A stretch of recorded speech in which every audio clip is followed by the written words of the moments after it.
In just the last few months, AI tools have been rapidly adopted by auditors at all levels. And while sampling used to be the norm, these tools now enable the examination of all transactions in the system, which means, to state the obvious, the integrity of detailed accounting records is more important than ever. Your team must be considering modern AI supported accounting tools to improve both speed and accuracy. And this is something I can help you with. What has not changed yet is the auditor requests. Those prepared listings, prepared at a planning meeting, loaded up to SureLink. They don't destroy a timeline all at once. However, unless your team takes ownership of the process, the targeted dates generated by auditors simply may not help. Success is a process, and failure, in terms of delays and added costs, is a process off the rails. And it often comes off the rails slowly. One request comes back for clarification. One schedule needs to be revised. One supporting document is missing. One follow-up sits in someone's inbox too long. And suddenly the team has lost 3 or 4 critical days that it just didn't have. Not because the people aren't working, but because the accountability process isn't tight enough to keep requests moving, and now the last mile of completion seems like a road to nowhere. I'm Kenneth Brimmer, Brimmer Company. I work with small companies, companies completing a private round, and businesses navigating a SPAC transaction. Anywhere the financial reporting and compliance burden has outgrown the bandwidth.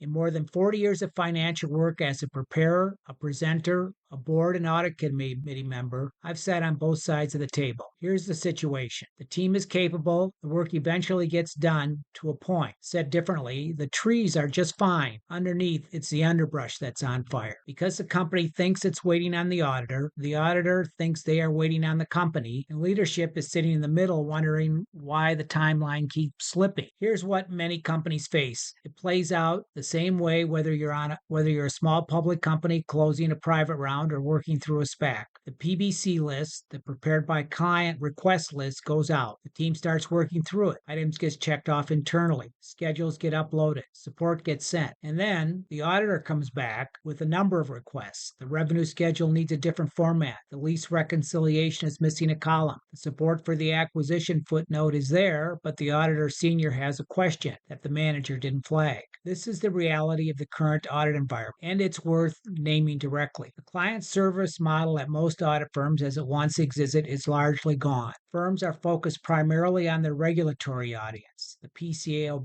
the quality review function, the reviewing partner who comes in to the file fresh and sees it as their job to find something to comment on. Some firms, for independent reasons, will not even help you on a technical accounting question at all. You may think you've reached the finish line, and then a new round of comments arrives. This is not a complaint. It's just the reality of the environment you are managing and why the last mile seems never ending. And in that environment, the company waits passively for the auditor to lead the process. The company that waits passively for the auditor to lead the process will always be behind. This is what working in reaction mode looks like. Little or no control of the outcome. The whole process got stressed not because the audit team was unreasonable, but because nobody on the company side was aggressively managing the process. Let's reframe. The company needs to own the audit process, not the auditor. You, your team, your calendar, your escalation triggers. The audit should not run on the auditor's schedule. It should run on your schedule. If you build a system to make that true, 3 disciplines keep the audit from eating the timeline. 1, submit clean the first time. Most audit back and forth is caused by submissions that are incomplete, formatted incorrectly, or missing context the auditor needs to move forward. Before anything goes to the auditor, one person on the company side should review it against the request, not just a checkbox.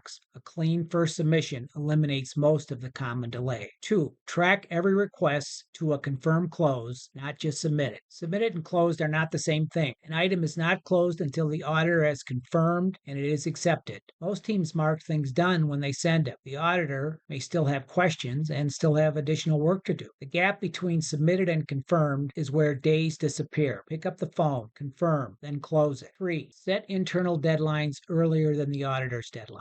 If the auditor needs something by Friday, your internal deadline should be Wednesday. That 2-day buffer is not a luxury. It is a margin that keeps one revision request from becoming a crisis. Build it in. Every time you consistently hit your internal deadlines, you will consistently control the audit timetable. If the audit requests keep turning into repeated follow-ups, clarification loops, or last-minute pressure, this is a process problem, not an auditor problem. The companies that get through the audit cleanly are not dealing with easier auditors. They're managing the process more aggressively with cleaner submissions, tighter tracking, and internal deadlines that give them room to absorb the inevitable revisions without losing it. Every audit request has an owner. Every submission gets confirmed, not just sent. Every deadline has a buffer, and escalation happens on schedule, not in a panic. In my next video, I'll cover the fourth and final piece of this series, what the CFO level view of a clean reporting cycle looks like, and how to get that level of oversight without the full-time cost. And if you think it's time for a fresh set of eyes on your audit process, whether you're a small public company completing a private round or navigating a SPAC, I am prepared to meet you where you are. Conversation is confidential. There is no obligation. I will honestly tell you what I see. As General World War II General Patton said, a pint of sweat saves a gallon of blood. To learn how I can bring the needed pint of sweat, schedule a strategy call at brimmercompany.com. Let's find out if I'm the right person to help. I'm Kenneth Brimmer. Let's talk. Thanks for watching.